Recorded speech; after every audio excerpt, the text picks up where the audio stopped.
This man turned his farm into an animal shelter that not only has dogs and cats, but also other animals such as horses, seagulls, and others. Interview with owner.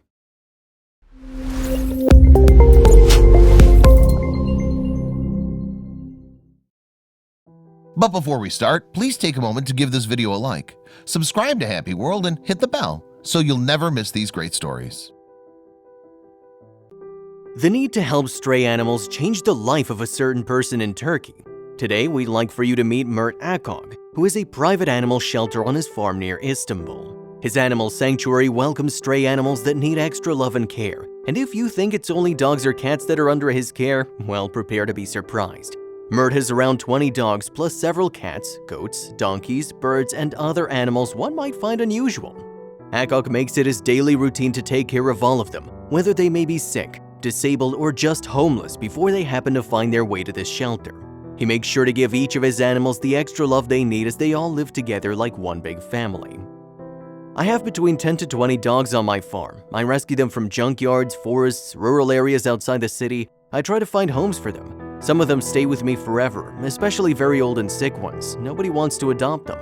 Plus, I have 46 disabled seagulls, 1 blind horse, 3 geese, they have a long story, 3 cats, and just today I adopted a baby donkey. For the time being, I have 23 dogs. Most of them are old or disabled. Meet Mert Akkök, a man who has a private animal shelter on his farm near Istanbul, Turkey.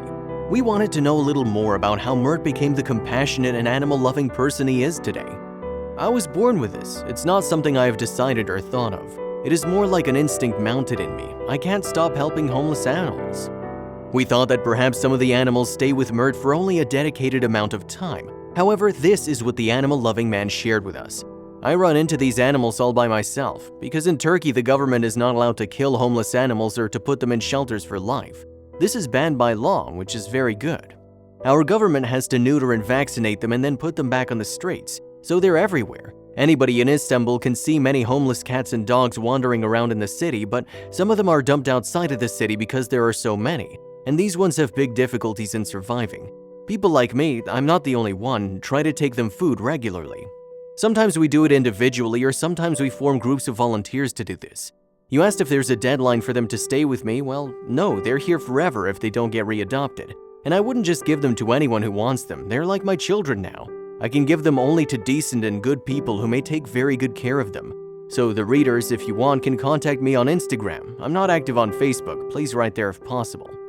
You can ask to adopt one of the dogs from my area, not necessarily from my farm. There are hundreds of homeless dogs in the area where I live. I believe we can together find a way to transfer them to the USA.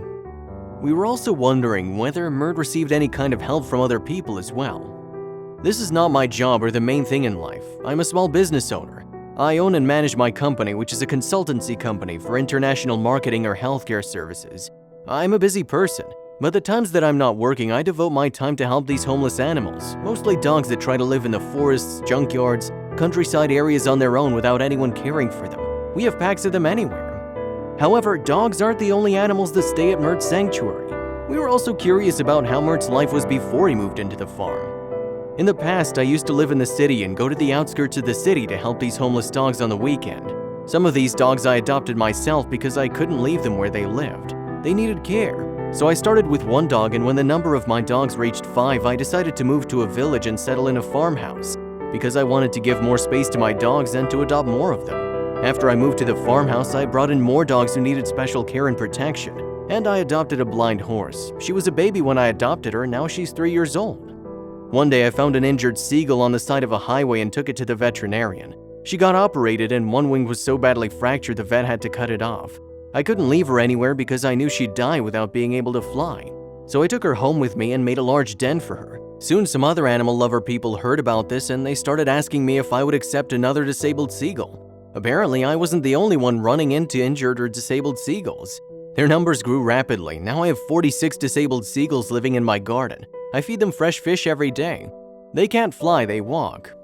I have people working for me at the farm. They are full-time employees taking care of my animal friends in the household, but I don't get voluntary help or donations from anyone.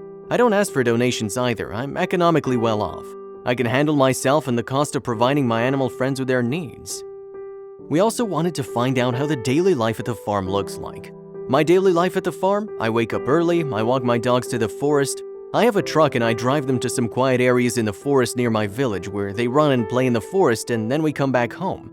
I feed and cater my horse and play music to her. She loves it when I play to her with my saxophone. Then I feed my seagull friends and the cats. I finish with the geese, they get to eat the last. Then I go to my office in the city and work. I try to come back home early. I always have some dog food in the trunk of my car, so on my way to the city and back, I stop by some areas where colonies of homeless dogs live. I feed them and then continue to drive. Sometimes when I see that one of them has a health problem, I take that one to the veterinary clinic. After the treatment, if the dog can continue their life in the same area, I take them back to the same place. But if the vet tells me that they needed special care, I take that one home with me. I also have 3 cats, and just today I adopted a baby donkey. For the time being, I have 23 dogs. Most of them are unfortunately either old or disabled, Mert shared with us.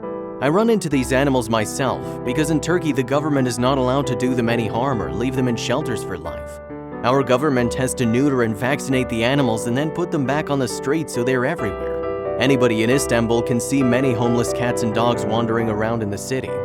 This is not my job or the main thing in life. I'm a small business owner. I own and manage my company, which is a consultancy company for international marketing or healthcare services. These animals are like my children now. I can give them to only decent and good people who will take very good care of them. But before that, they will always have me.